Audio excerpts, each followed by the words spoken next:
42절까지 있는 말씀 우리 한 목소리로 함께 읽겠습니다. 시작. 여자의 말이 내가 행한 모든 것을 그가 내게 말하였다 증언하므로 그 동네 중에 많은 사마리아인이 예수를 믿는지라. 사마리아인들이 예수께 와서 자기들과 함께 유하시기를 청하니 거기서 이틀을 유하심에 예수의 말씀으로 말미암아 믿는 자가 더욱 많아 그 여자에게 말하되 이제 우리가 믿는 것은 내 말로 인함이 아니니 이는 우리가 친히 듣고 그가 참으로 세상의 구주이신 줄 알미라 하였더라. 아멘. 우리 가운데 새 일을 행하시는 하나님 앞에 감사와 기쁨으로 예배하며 나아가는 이 시간 되기를 주님의 이름으로 축원합니다. 하나님이여 살아계셔서 언제나 우리와 함께 하시고 우리를 온전한 하나님의 자녀로 삼아내기를 원하십니다. 그 하나님의 살아계심 앞에 그리고 하나님의 행하시는 놀라운 그 일 앞에 하나님의 말씀 앞에 겸손하게 나아가서는 우리가 되기를 주님의 이름으로 축원합니다. 제가 어린이 집회를 2번 연속으로 이틀 연속으로 하고 오면서 제가 느낀 건데요. 아이들도 이제 저한테 집회를 부탁하셨던 분들이 다 동일하게 부탁하셨던 게 뭐였냐면 아이들이 집중을 오래 못하니까 설교는 이제 뭐 한 30-40분 정도 하시고 기도 한 20분 정도 해주시면 아이들이 적당하지 않겠습니까? 이렇게 얘기를 하셨는데 저는 30분짜리 설교를 잘 못해요. 네, 저희 예배 때도 저희 설교가 30분 정도에 끝나지 않잖아요. 늘 줄여보려고 애를 쓰는데 그게 쉽지 않습니다. 그리고 또 부흥회잖아요. 아이들 부흥회로 했는데 30분만 설교하라니 말도 안 되는 사람들. 그래서 저는 제 맘대로 하거든요. 그래서 또 안 부르나 봐요.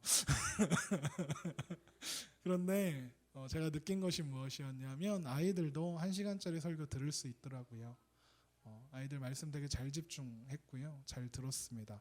물론 말씀이 은혜로워서였는지 비타민을 들고 있었기 때문인지는 잘 모르겠지만 아이들이 잘 집중해서 하나님의 말씀을 듣더라고요. 그래서 저는 그렇게 생각했습니다. 아이들도 하나님의 말씀을 들을 귀가 있고 또 그 가운데 하나님의 말씀이 온전히 뿌려지면 하나님 그 가운데 그 말씀이 아이들을 자라게 하시는구나 라는 생각을 하게 되었습니다. 이것은요 아이들에게만 미치는 이야기는 아닌 것 같아요. 우리에게도 동일합니다. 우리의 믿음을 자라게 하고 우리의 신앙을 자라게 하는 건 결국 말씀인 것 같다는 생각하게 되었습니다. 우리가 성경을 읽다 보면요 예수님은요 그 의도하지 않은 만남, 우연한 만남들을 되게 즐기시는 것 같다는 생각을 하게 됩니다. 물론 예수님 입장에서의 우연은 아니었을 거예요. 예수님은 하나님이시니까 아마 그 모든 만남들을 예견하고 계셨겠지요. 그러나 예수님을 만난 사람들의 입장에서는 그 만남은 우연이었습니다. 의도하지 않았고 계획하지 않았던 만남이었죠. 지난주에 우리가 봤던 세리 마태와의 만남도 마태가 예수님 만날 거 기대하고 있었겠습니까? 기대하지 않았고요. 회당장 야이로의 딸을 고치러 그 야이로의 집으로 가는 길에 혈루병 앓은 그 여인이 어떻게 그 자리에 있었겠습니까? 예수님이 지나가신다 해서 손댄 거잖아요. 그 여인은 몰랐을 거예요. 예수님이 자기를 너 누구니 할 거라고는 생각도조차 안 했을 겁니다. 그저 낳고자 하는 마음으로 예수님이 옷자락을 만졌을 뿐인데 치유가 되었고 놀라워하고 있는 그때 예수님이 그 여인을 만나셨거든요. 그냥 지나가셔도 되는데 만나셨거든요. 또 무화과 나무 위에 올라간 삭개오의 이야기 아시지요? 삭개오 또한 예수님이 자기한테 와서 말을 걸어줄 거라고는 생각하지 못했을 겁니다. 그냥 예수님을 보고 있었던 거죠. 의도하지 않았던 만남입니다. 예수님을 만날 기대를 하지 않았던 자리에 살던 사람들이 자기 자신 그 사람들의 입장에서 지나는 예수님을 만나고 인생이 변하는 역사들이 기록된 이야기가 어쩌면 성경일 수도 있겠구나 하는 생각을 했습니다. 물론 그 사람들에게는 그 만남이 우연이었을 겁니다. 내가 우연히 하나님을 만나서 예수님을 만나서 이렇게 놀라운 복음을 누리게 되었다 이렇게 느꼈겠지만 예수님 편에서는 그 만남들이 의도된 만남들이었더라고요. 오늘 말씀해 보면 요한복음 4장에 보면 예수님을 만난 한 여인의 이야기가 기록되어 있습니다. 예수님께서 유대에서 갈릴리로 가시는 길에 사마리아 지방을 지나가시게 되죠. 여기서 눈에 띄는 점은 예수님께서 굳이 굳이 사마리아로 가셨다는 겁니다. 당시 유대인들에게 사마리아라는 곳은 더러운 곳이었습니다. 이방인들과 혼혈되어서 그 피가 섞여버리고 타락한 사람들의 상징이었습니다. 그래서 당연히 천시했고요. 상종하지도 않았고 손을 잡거나 터치도 하지 않았습니다. 유대인들이 사마리아인들을 그렇게 천시하고 무시하고 또 때로는 핍박하기도 했다고 합니다. 그러니 사마리아인들이 유대인들에게 대하여 가지는 감정은 어떻겠습니까? 좋지 않았을 거 아닙니까? 그런데 유대인이 그런 사마리아인들이 사는 지역으로 지나간다는 게 유대인 입장에서 더러운 땅으로 들어가는 걸 수도 있지만 한편으로는 목숨 걸고 지나가는 겁니다. 그렇지 않겠습니까? 사마리아 지역으로 유대인이 혼자 들어갔다가 사마리아인들한테 돌 맞아 죽을 수도 있는 겁니다. 요즘으로 말하면 그 미국의 슬램가 같은데 괜히 혼자 모르고 지나가다가 총 맞아 죽을 수 있는 겁니다. 그런 지역이었습니다. 그런데 그래서 당시 사람들은 유대에서 갈릴리로 가는 직선거리가 사마리아였다고 해요. 그러니까 제일 가까운 거리입니다. 그런데 그걸 그렇게 가지 않고 먼 길을 돌아다녔습니다.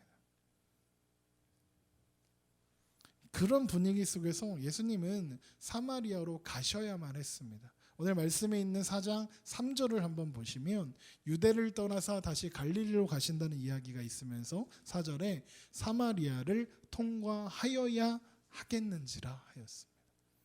사마리아를 가셔야 했습니다. 지나가셔야 했습니다. 영어 성경을 보니까 여기 이 부분을 had to, needed to 이렇게 써져 있습니다.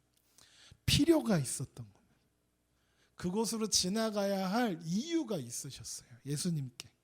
예수님 입장에서 지나가야 할 이유가 있었던 겁니다. 그 지나가야 할 이유는 무엇이었겠습니까? 바로 그곳에서 예수님이 만날 사람이 있었습니다. 물론 만나게 될 그 사람은 예수님을 만나게 될 거라고는 요만큼도 생각하지 않았을 테죠. 그렇게 사마리아 지역의 수가라는 동네에 도착을 했을 즈음에 이스라엘 시간으로 시간이 제6시가 되었다 하였습니다. 우리가 사용하는 시간으로는 12시 정오입니다. 성경에 나오는 시간 계산하는 게 되게 쉬워요. 그냥 더하기 6 하면 돼요. 성경에 나와 있는 시간에 6을 더하면 우리가 사용하는 시간이 됩니다. 그러니까 나중에 성경에서 이게 몇 시야 라고 생각하실 때 그렇게 보시면 됩니다. 수가성은 야곱의 우물이 있는 동네였더라 이렇게 성경은 기록합니다. 예수님께서 함께 길을 걷고 있는 제자들은요, 이 예수님이 가시자고 하니까 사마리아로 들어오긴 들어왔는데 얼마나 빨리 지나가고 싶었겠습니까? 그런데 예수님은 굳이 수가성 야곱의 우물에 오셔서 쉬어가자 하십니다. 예수님 배고파도 좀 참고 빨리 지나가요. 그럴 타이밍인데 예수님이 여기서 쉬겠다 하십니다. 예수님이 야곱의 우물 곁에 앉은 그 시간 12시 점심때입니다. 그 시간을 굳이 맞춰서 오신 거예요. 예수님께서 제자들을 보내어서 먹을 것을 구해오라고 합니다. 아마 홀로 계셔야 했던 이유도 있었던 것 같습니다. 제자들을 마을로 음식을 구하러 떠나게 해놓고 예수님은 만나야 할 사람을 기다리고 계시는 것 같아요. 기다리셨다는 성경 이야기는 성경에 없지만 제가 생각하기엔 그렇다는 겁니다. 그때 한 사마리아 여인이 물을 길러 우물로 다가옵니다. 그리고 그 여인에게 예수님께서 말을 거시죠. 바로 이 여인이 예수님이 만나려고 했던 여인이기 때문입니다. 왜 제자들을 마을로 보냈을까 아시겠죠? 이제 알게 되는 그 여자의 배경을 보니 남자들이 막 이렇게 있으면 그 우물 곁으로 이 여인이 올 수 없었겠죠. 그래서 그렇게 하신 겁니다. 사마리아 여자 한 사람이 물을 길러 왔음에 예수께서 물을 좀 달라 하시니 하셨습니다. 4장 7절의 이야기입니다. 예수님께서 그녀에게 물을 달라 하셨고요. 여인이 뭐라고 대답하냐면 4장 9절에 사마리아 여자가 이르되 당신은 유대인으로서 어찌하여 사마리아 여자인 나에게 물을 달라 하나이까 하니 이는 유대인이 사마리아인과 상종하지 아니함이로다 이렇게 되어 있습니다. 왜 나한테 물 달라고 하세요? 그리고 나서 이어지는 대화가 이래요. 네가 지금 물 달라 하는 사람이 누군 줄 알았으면 물 줬을 거야. 물 달라 하는 사람이 누군 줄 알았으면 물을 주는 게 아니라 나한테 물 주세요 했을 거야. 아니 당신은 물 기를 그릇도 없고 우물은 깊은데 어떻게 나한테 생수를 줍니까? 우리 조상이 야곱이 이 우물을 우리에게 주었는데 당신이 야곱보다 커요? 라고 물어보죠. 예수님이 그러죠. 이 물은 다시 목마르게 되지만 내가 주는 물은 영원히 목마르지 않을 거야. 나의 주는 물은 영생하도록 솟아나는 샘물이니까 이렇게 대답하죠. 여인이 그 말을 듣고 놀라워서 그럼 나 그 물 주세요. 그럽니다. 그럼 나 물을 길러 안 와도 되니까. 그랬더니 예수님이 뜬금없이 네 남편을 데려와라 그럽니다. 여인이 대답하기를 나는 남편이 없는데요. 예수님이 그러죠. 그러네. 지금 네가 남편이 5이 있었는데 지금 있는 그 사람도 네 남편이 아니니까 네 말이 맞네. 이렇게 하십니다. 여자의 비밀을 예수님께서 여인에게 이야기하는 겁니다. 한 번도 얘기하지 않았는데 여자의 비밀을 이렇게 딱 탄로나고 나니까 여인이 갑자기 내가 보니까 당신 선지자네요? 그러면서 생각하는 겁니다. 그동안 자기가 궁금했던 게 있어요. 선지자니까 물어보는 거예요. 우리 조상들이 이 산에서 예배했는데 당신들은 예루살렘에서 예배한다. 유대인들은 예루살렘에서 예배해야 한다고 하대요. 이 산은 뭐냐면 그리심산과 에발산, 그 모세가 하나님 앞에 예배드렸던 그 산을 얘기하는 거거든요. 그래서 그 그리심산은 축복의 산이고 에발산은 저주의 산인데 축복의 산이 그리심산에서 하나님 앞에 예배드렸던 사마리아인들의 전통을 이야기하는 겁니다. 우리는 여기서 드리는데 당신은 예루살렘에서 해야 된다고 하대요. 이건 무슨 뜻이에요? 어디서 예배드려야 합니까? 그랬더니 예수님이 하는 게 예루살렘도 아니고 이 산도 아니야. 너희가 하나님께 예배하는 때가 있어. 그리고 저희가 예배의 부름 때 얘기하는 거 하나님은 영이시니 예배하는 자가 영과 진리로 예배할 때가 온다. 이 하나님은 예배하는 자를 찾으신다. 이런 이야기를 쭉 해주십니다. 그렇게 예배하는 때는 내가 듣기로 메시아가 오는 때라던데요. 그가 오면 모든 것을 우리에게 말씀해 주신다던데요. 그랬더니 예수님 마지막 멘트가 딱 이거예요. 내가 그다. 다음에 한번 이제 사마리아 여인과의 대화에 대해서 좀 이렇게 하나하나 이렇게 풀어가면서 말씀을 한번 나눠볼 기회가 있겠죠. 네, 그렇게 한번 준비해 보겠습니다. 복음 시리즈가 끝나면. 그런데 어쨌든 이 이야기의 결론은 예수께서 사마리아 여인에게 복음을 전하셨습니다. 내가 메시아야, 내가 그리스도야, 내가 이 땅에 온 그리스도야. 이제 너희들 가운데 예배가 회복될 거야라고 말씀하신 거죠. 이 말을 들은 여인이 그 다음에 하는 행동을 보면 그녀에게 무슨 일이 일어났는지 알 수 있습니다. 28절에 여자가 물동이를 버려두고 동네로 들어가서 사람들에게 이르되 내가 행한 모든 일을 내게 말한 사람을 와서 보라. 이는 그리스도가 아니냐? 이렇게 합니다. 이 사람이 구원을 받은 거예요. 물동이를 내버려두고 마을로 들어갑니다. 그리고 사람들에게 전해요. 집집마다 돌아다니면서 문을 두드렸을지도 모르겠어요. 내가 메시아를 만났습니다. 그렇게 소문을 내고 다녔어요. 다니면서 이렇게 얘기한 거예요. 내가 행한 모든 일을 내게 말한 사람을 와서 보라. 이는 그리스도가 아니냐. 쉽게 말하면 이런 거예요. 내 과거를 다 알더라. 그리고 내가 궁금한 것도 다 얘기해 주더라. 그리고 이분이 메시아로더라. 그리스도더라. 사마리아 사람들에게 전하고 다닌 겁니다. 마을 사람들이 그녀의 말을 듣고 우물가로 나옵니다. 30절에 그들이 동네에서 나와 예수께로 오더라. 제가요 이 부분을 읽을 때마다 이해할 수 없는 부분이 하나 있었는데 도대체 왜 이 한낮에 찾아온 여인, 어쩌면 그들 사이에선 불행한 여인이에요. 좀 천시받았을 수도 있는 그런 여인이거든요. 그런 여인이 와서 내가 메시아를 만났어 가봐요 라고 했는데 그 말을 듣고 왜 왔을까라는 생각이요. 무시하는 사람이 말하는 걸 잘 듣지 않잖아요. 동네에 좀 쟤 뭐야 이런 애가 와갖고 뭐 저기 되게 좋은 게 있다 그거 안 믿잖아요. 그런데 그 말을 믿고 사람들이 나왔다는 거예요. 단순히 메시아를 봤다 그러니까 나온 걸까? 아닐 것 같은 거예요. 왜 왔을까? 저는 이렇게 생각해요. 그녀가 보여주는 모습이 있었을 거라고 생각해요. 마을 사람들에게 가서 막 설명을 했겠어요? 막 되게 막 설교하는 것처럼 막 이렇게 논리적으로 막 이렇게 얘기했겠어요? 와 그냥 이랬을 거예요. 제가요 되게 놀라운 사람을 만났는데요. 그 사람이 내 뭐 다 알고요. 내가 궁금한 거 다 얘기해주고요. 우와 메시아 같아요. 이랬을 거 아닙니까? 그분은 그리스도가 틀림없어요. 막 이렇게 했을 거 아닙니까? 그렇게 말할 때 그 여인의 눈빛에 그 여인의 말투에 그 여인의 행동에 진지함과 열정과 간절함이 담겨 있었겠죠. 그러니까 쟤가 왜 저러는 거야? 이런 말, 쟤가 왜 저러는지 한번 가보자. 그리고 가봤을 거라는 거죠. 이게 전도예요, 여러분.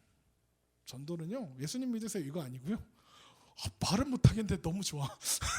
그 광고처럼 남자한테 좋은데 말을 못하겠네 이런 광고 있잖아요. 그런 광고처럼 그 뭐 이렇게 침대 광고하는데 그 사장님이 이렇게 별 같은 거 이렇게 붙이고 나와서 별이 5개 막 이렇게 하잖아요. 그런 광고처럼 그냥 너무 좋은데 내 설명을 못하겠네 막 그런 태도가 전도가 아닐까 생각하게 됩니다. 그런 전도로 수많은 사마리아인들이 예수님을 믿게 되었다고 성경은 기록합니다. 여자의 말이 내가 행한 모든 그것을 내게 말하였다 증언함으로 그 동네 중에 많은 사마리아인들이 예수를 믿은지라. 지금 이 사람들이 아직 예수님 못 만났어요. 그냥 사마리아 여인의 말만 들은 거예요. 근데 예수님을 믿었다고 기록하고 있어요. 이거 잘 기억하세요.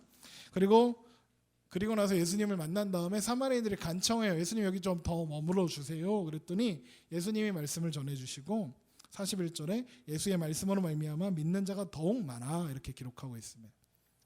복음이 전해지는 방법이에요. 복음을 만난 자가 복음을 만난다라고 이야기했는데 설득력 있는 말, 잘생긴 표현, 뭐 전도지 좋은 전도용품이 아니라 진지함과 열정과 간절함으로 이야기했더니 뭐가 있긴 있나 보네. 한번 가볼까? 그래서 왔더니 예수님을 만났더니 그랬더니 복음이 말씀이 전해지고 그랬더니 구원을 받더라. 그겁니다. 그게 전도의 방법이에요. 그리고 나서 마을 사람들의 고백이 기록됩니다. 예수님의 말씀을 듣고 알게 되면서 여인을 향해서 말하는 거예요. 42절에 그 여자에게 말하되 이제 우리가 믿는 것은 내 말로 인함이 아니니 이는 우리가 친히 듣고 그가 참으로 세상의 구주신 줄 알미라 하였더라. 처음 예수님께 나오는 믿음이 하나 있어요.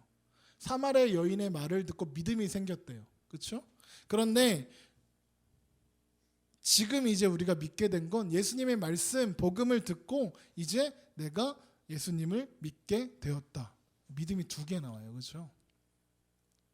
여러분 사마리아의 사람들의 믿음의 이유가 2가지예요. 한 가지는 사마리아 전도, 그리고 예수님의 말씀. 그들의 믿음의 이유가 되는 게 무엇이냐 하면 전도와 말씀이었던 거예요. 그리고 그 사람들을 구원한 결정적인 믿음은 바로 이 말씀을 듣고 구원받은 이 복음이었습니다. 오늘 이것이 오늘 이야기의 핵심이라고 해도 과언이 아닙니다. 여러분 로마서 10장에 그러므로 믿음은 들음에서 나며 들음은 그리스도의 말씀으로 말미암았느니라 하였습니다. 믿음은 들음에서 들음은 말씀에서 나옵니다. 그리스도의 말씀으로요. 로마서 10장 13절에 누구든지 주의 이름을 부르는 자는 구원을 받으리라. 그런즉 그들이 믿지 아니하는 이를 어찌 부르리요? 듣지 못한 이를 어찌 믿으리요? 전파하는 자가 없이 어찌 들으리요? 이렇게 했습니다. 이게 똑같은 말인데 순서만 바뀐 거죠. 믿음은 들음에서 나고 들음은 말씀에서 난다는 이야기가 뒤집힌 거예요. 그렇죠? 믿지 않으니 못 부르고 못 믿으니 듣지 않았으니까 못 믿고 전하는 자가 없으니까 듣지 못했다. 이게 똑같은 얘기입니다. 어떻게 믿었느냐? 핵심을 들어야 하는 거예요. 말씀을 들어야 했다는 겁니다. 누군가가 전했고 그리고 그리스도의 말씀을 받아서 믿음이 온전해지는 겁니다. 그런데 말씀 듣는다고 그러니까 전도한다고 다 믿진 않잖아요. 예수님 때도 그랬습니다. 지금도 그래요. 복음을 전해도 믿는 놈이 있고 안 믿는 놈이 있어요. 왜 그럴까요? 믿음은요 내가 믿어야지 해서 믿어지는 게 아니기 때문에 그렇습니다. 내가 깨닫고 싶어 그런다고 깨달아지는 것이 아니기 때문입니다. 에베소서 1장은 이렇게 이야기합니다. 우리 주 예수 그리스도의 하나님 영광의 아버지께서 지혜와 계시의 영을 너희에게 주사 하나님을 알게 하셨다 하였습니다. 하나님을 알게 해주셔야 말씀이 말씀으로 받아져지는 거고 전도가 전도로 받아져지는 거고 그 가운데 믿음이 생기는 겁니다. 여러분 흔히들 믿음 그러면 믿으면 구원받는다 이렇게 생각합니다. 믿음이 구원의 통로고 방법이라는 거죠. 옳습니다. 틀리지 않습니다. 맞는 말입니다. 그런데 여기에는 한 가지 미묘한 오해가 한 가지 있습니다. 믿으면 구원받는다면 믿지 않으면 구원 못 받죠. 그런데 믿음은 언제 시작됩니까? 믿음. 이게 사실 정확하게 알 수는 없어요. 그거 그저 어느 날 그냥 알게 되는 거예요. 하나님 믿네 내가. 내가 언제부터 믿었지? 그래서 구원파가 물어보면 언제 구원받았어요? 그러면 난 잘 모르는데요. 그러잖아요. 네? 여러분 구원받은 날짜 기억하는 게 이상한 거예요. 네. 기억할 수도 있죠. 어느 날 특별한 사건이 있어서. 그런데 그 사람들이 착각하는 게 뭐냐면 그 특별한 사건으로 인해서 회심해갖고 막 하나님 앞에 회개하고 막 내가 믿습니다. 막 그렇게 고백하고 있다는 건 이미 믿음이 있다는 거예요. 이미 믿음이 있다는 건 무슨 뜻이요? 이미 구원받았다는 거예요. 그거 고백할 수 있는 사람은 구원받았기 때문에 고백하는 거예요. 그러니까 우리가 생각하면 이제 하나님이 내가 하나님 앞에 나와서 회개를 했더니 그래서 믿기로 작정을 했더니 하나님이 나를 구원해 주셨고 내가 예수님을 영접했더니 하나님이 나를 구원해 주셨다. 우리 이렇게 생각하잖아요. 이게 시간의 순서가 아니라는 얘기예요. 그냥 그렇게 인식하는 거예요. 그렇게 정리하는 거예요. 예수님을 나의 주 나의 하나님으로 영접합니다라는 고백이 진짜라면 그 고백을 하기 전부터 이미 구원받은 사람이라는 거예요. 구원 안 받은 사람은 그 고백 못 해요. 그 고백을 하려면 뭐가 먼저 돼야 되냐면 내가 하나님 없으면 안 되는 존재이구나. 제가 지난주까지 나눴던 죄인이구나. 내가 하나님 없으면 답이 없구나. 하나님이 내가 필요하구나. 하나님 없으면 나는 안 되는 존재구나. 하나님 곁에 꼭 붙어 있어야지. 그 생각이 있어야 구원을 받거든요. 그래야 이 고백할 거 아니에요. 예수님이 나의 주님이 나의 하나님이십니다. 그 고백을 할 거 아니에요. 그런데 그 앞에 내가 하나님 없으면 안 되는 존재입니다. 깨닫는 그것조차 믿음이 없으면 불가능한 일이거든요. 구원받지 않으면 그렇게 못해요. 하나님의 자녀가 되지 뭐. 구원 못 받은 사람이 그거 어떻게 알아요? 이해되십니까? 구원 못 받은 사람이 그걸 깨달아서 구원받는 게 아니라 구원 받고 나니까 그게 깨달아지고 믿음이 생기고 막 그러는 거예요. 그 고백은 이미 구원받은 자만 할 수 있는 고백이니까요. 우리가 아직 죄인 되었을 때, 그래서 그러는 거예요. 우리가 아직 죄인이었을 때, 하나님 찾지도 않고 하나님 만나려고도 하지 않았던 그때에 그리스도께서 우리를 위하여 죽으심으로 하나님께서 우리에 대한 자기의 사랑을 확증하셨느니라 하는 거예요. 예수님께서 우리가 아직 죄인 되었을 때 십자가에 죽으셔서 하나님의 사랑을 완성하셨고요. 그 사랑으로 우리를 부르셔서 믿게 해주시는 거예요. 그러니까 믿음도 내가 믿겠다고 해서 믿어지는 게 아니라 믿고 싶다고 발버둥 쳐도 믿어지는 게 아닌 거예요. 믿게 해주시는 거예요. 물론 간구할 수 있습니다. 하나님 내가 믿고 싶어요. 간구할 수 있죠. 그런데 재밌는 게 뭔지 아세요? 하나님 제가 믿고 싶어요 라는 고백도요, 구원 받았으니까 하는 겁니다. 구원 안 받은 사람은 그런 고백 안 해요. 하나님께서 우리로 복음의 말씀을 들을 때, 복음을 만날 때 우리의 마음을 열어서 복음의 말씀이 우리 마음에 새겨지게 하시고 그 안에서 회개와 자목을 이끌어내시고 그 가운데 믿음을 이끌어내시고 그 믿음을 보시고 의롭다, 너는 내 자녀다, 넌 구원받았다 해주시는 거예요. 그리고 네가 믿었으니까 구원해 줄게 이렇게 하시는 거예요. 이런 걸 뭐라고 하는 줄 아세요? 하나님 혼자 북치고 장구치고 다 하는데 나는 거기서 내가 잘했다고 칭찬받는 거예요. 그래서 로마서 10장 13절에 누구든지 주의 이름을 부르는 자는 구원을 받으리라 했잖아요. 스스로 주의 이름을 부를 수가 없잖아요. 그 안에 복음을 들려주시는 거예요. 마음을 열고 깨달게 주셔서 비로소 회개하고 자복하면 주님 내가 여기 있습니다. 살려주세요. 그렇게 주의 이름을 부르니까 구원해 주시는 거예요. 믿음이 구원의 조건이 아니라니까요. 믿음이 우리가 조건 삼아서 구원받는 게 아니라 믿음조차 하나님이 주셔서 그리고 구원해 주셔놓고는 네가 믿어서 구원받은 거야 해주시는 거예요. 복음에는 말씀 하나 찾아봅시다. 로마서 1장 17절입니다. 그 증거가 여기에 있습니다. 이게 되게 어려운 얘기인데 여러분 되게 고급진 설교를 듣고 계세요. 네, 죄송합니다. 로마서 1장 17절입니다. 로마서 1장 17절 우리 한 목소리로 읽죠. 시작. 복음에는 하나님의 의가 나타나서 믿음으로 믿음에 이르게 하나니 기록된 바 오직 의인은 믿음으로 말미암아 살리라 함과 같으리라. 여기 보세요. 하나님께서 복음에는 하나님의 의가 나타나서 믿음으로 믿음에 이르게 한다고 했습니다. 믿음이란 말이 두 번 나오잖아요. 믿음으로 믿음에 이르게 한다. 이게 무슨 말인지 아시겠습니까? 제가 지금까지 설명한 거예요. 첫 번째 믿음은 우리에게 믿어지는 믿음이에요. 하나님을 모르고 하나님을 찾지도 않고 하나님을 만나고 싶어 하지도 않던 나에게 믿음이 부어져서 믿게 되니까 믿음에 이르게 되는 겁니다. 이 두 번째 믿음은 이런 믿음이에요. 이제 그거 고백하는 거예요. 내가 하나님을 신뢰합니다. 내가 하나님 없으면 살 수 없습니다. 내가 예수님으로 충분합니다. 하나님이 최고, 하나님이 복음이십니다. 하나님이 나의 주인이십니다. 고백하는 믿음으로 나아가게 하신다는 거예요. 믿어졌더니 그 믿음이 하나님을 온전히 신뢰하는 믿음으로 바꾸어지는 겁니다. 사마리아인들의 이야기에서 비교하자면 사마리아 여인의 말을 듣고 믿음이 생겼죠. 예수님 앞에 나오게 되었다는 겁니다. 그들은 언제 구원받았겠습니까? 그때 구원받은 거예요. 그때 나와서 예수님을 찾죠. 예수님께 매달리잖아요. 예수님의 말씀을 경청하잖아요. 그리고 나서 고백하잖아요. 이제 내가 예수님의 말씀을 듣고 구원받았습니다 라고 고백하잖아요. 믿음으로 믿음에 이르게 된 것입니다. 고백할 수 있는 자의 믿음이 생기게 된 것입니다. 그래서 믿음의 원인이 믿음이라고 이야기하는 겁니다.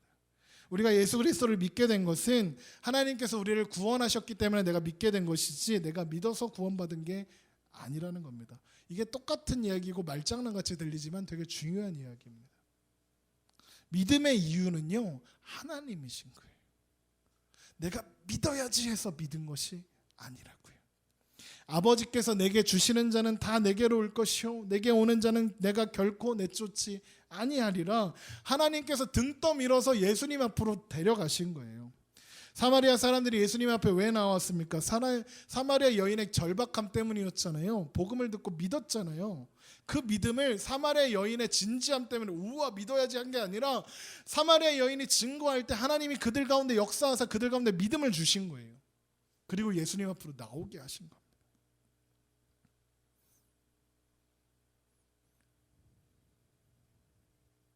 그리고 고백하는 거예요.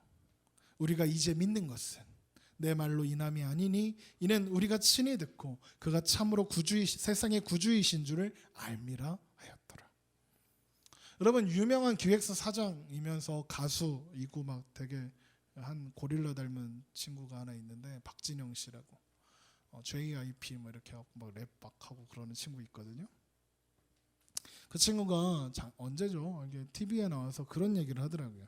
음악도 만들고 예술을 하면서 이제 인생에 대해서 탐구하기 시작한 거예요. 그러니까 그 인생에 대해서 탐구하다 보면 이게 되게 철학적인 질문인데 어디로 가게 되냐면 나는 무엇인가? 나는 누구인가? 이런 질문 앞에 서게 되거든요. 그러니까 그걸 찾고 싶어서 그러니까 삶의 목적을 찾고 싶은 거예요. 내가 왜 존재하는가? 어디로부터 와서 어디로 가는가? 이게 궁금해서 공부를 하기 시작했는데 신학을 공부했대요. 3년이나 공부를 했대요. 그랬더니 사회자가 물어봐요. 그러면 크리스천이세요? 신학을 공부했다고 하니까 크리스천입니까? 예수님 믿으십니까? 라고 물어봤더니 얘가 이렇게 대답해요. 아니요.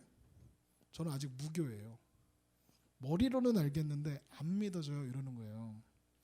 신학을 공부해도 성경을 골백 번 읽어서 성경 지식이 많아져도 믿음이 없으면 그거 헛것인 거예요.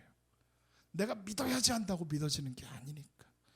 그래서 믿음을 하나님의 은혜의 선물이다. 그렇게 성경은 이야기하는 겁니다. 어떤 스님이 신학생들한테였나 뭐 이렇게 강의하는 걸, 이게 되게 웃기죠? 스님인데 신학생들한테 강의를 하세요. 그 모습을 이렇게 보고 이제 그걸 이렇게 듣고 있는데 그분이 그런 얘기를 하세요. 자기가 종교 철학을 전공을 해서 영국에 가서 유학을 했대요. 영국에 있는 그 종교 철학 관련된 그 과목이 있는 학교들은요 다 신학교예요. 그러니까 신학교에 들어가서 이제 종교 철학을 공부한 겁니다. 종교 철학을 공부하는데 그 대학이 수도원 대학교였대요. 그래서 수도원 일과가 있습니다. 그런데 그 일과가 아침에 눈을 뜨자마자 성경을 읽고요, 밥 먹을 때 성경 읽고요, 자기 전에 성경 읽고요, 막 이런 곳이에요. 그러니까 거기에서 3년인가 4년인가 공부하시면서 성경을 자기 약간 뻥 보태서 100번도 더 읽었대요. 그러면서 하는 말씀이 뭐냐면 그런데 안 믿어지더라는 거예요. 그러면서 이제 조크 비슷하게 그리고 약간 찔리게 얘기하신 게 뭐냐면 그런데 니들은 어떻게 한 번도 안 읽고 믿냐? 이러시는 거예요. 여러분 그게 기적 아닙니까? 성경을 한 번도 안 읽었는데 한 번을 처음부터 끝까지 안 읽어봤는데 믿는다는 사람이 너무 많아요. 기적이죠. 이게 기적입니다. 성경 100번 읽어도 성경을 달달 외워도 믿음이 없으면 아무 소용없는 겁니다. 사마리아 지역으로 굳이 지나가시기까지 해서 만나야 했던 사람들, 그들은 그곳에서 예수님을 만났고요. 그들이 고대하던 메시아 그리스도가 예수님이신 줄 알았고요. 구원의 근거가 믿음이고 그 믿음의 이유가 복음의 말씀이었고 그 말씀을 우리 안에 깨닫게 하시고 돌이켜 서게 하시는 것이 하나님이심을 그들이 깨닫게 된 거예요. 알게 된 거예요. 여러분, 그래서요, 믿음의 이유는 언제나 하나님입니다. 복음을 만나고 우리 안에 믿음이 생기고 구원을 얻고 그 모든 과정에 우리의 자격, 그것이 믿음이라는 단어일지라도 우리의 자격, 우리의 조건, 우리의 모습이 아님을 알기에 그래서 하나님 말씀 앞에 겸손할 수밖에 없는 거예요. 그래서 사도 바울이 그러죠. 너희는 그 은혜에 은하여 믿음으로 말미암아 구원을 받았으니 이것은 너희에게서 난 것이 아니요 하나님의 선물이라. 행위에서 난 것이 아니니 이는 누구든지 자랑하지 못하게 함이니라. 누구도 자랑할 수 없다. 그것이 믿음이라 해도 그 믿음을 자랑할 수 없음은 그 믿음의 이유가 내가 아니라 하나님이시니까. 믿어야지 한 게 아니라 믿어진 거니까. 내가 아니라 하나님의 은혜니까. 그래서 사람은 하나님 앞에서 언제나 겸손할 수밖에 없는 것입니다. 인간은 구원의 그 어떠한 것도 볼탤 수 없으니까요.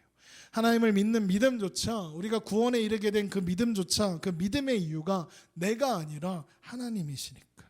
아무 조건도 아무 자격도 없는 나에게 찾아오셔서 은혜를 베풀어 주신 거니까. 때론 인정할 수조차 없을 때 있겠죠. 하나님이 그런 사랑을 나한테 부어주셨다고 이해할 수 없을 때도 있죠. 그러나 하나님께서 그렇게 하시기로 작정하셨고 우리를 부르셨고 독생하신 예수 그리스도를 십자가에 죽이셨고 그 십자가로 말미암아 우리를 믿음 안에 사는 우리가 되게 하셨습니다. 사랑하는 성도 여러분, 믿음의 이유 되신 하나님을 바라보기 원합니다. 믿음의 이유 되신 하나님께서 우리를 부르시고 하나님의 자녀로 삼아 주셨습니다. 그리고 이제 내 삶의 이유가 되어 주십니다. 그 하나님 앞에 살아가는 우리가 되었으면 좋겠습니다. 우리에게 주어진 매일의 삶이 하나님의 그 놀라운 은혜에서 떠나서는 아무것도 할 수 없는 자임을 아는 그 고백이, 예수 그리스도의 복음을 만난 자의 그 고백이 우리 안에 충만케 되기를 주님의 이름으로 축원합니다. 우리 이 시간에 함께 찬양할 텐데 찬송가 310장입니다. 제가 이 찬양을 되게 좋아하는데 가사가 이렇습니다. 아, 하나님의 은혜로 이 쓸데없는 자 왜 구속하여 주는지 난 알 수 없도다. 내가 믿고 또 의지함인 내 모든 형편 다 아는 주님, 늘 보호해 줄 것을 해 주실 것을 나는 확실히 아네. 라는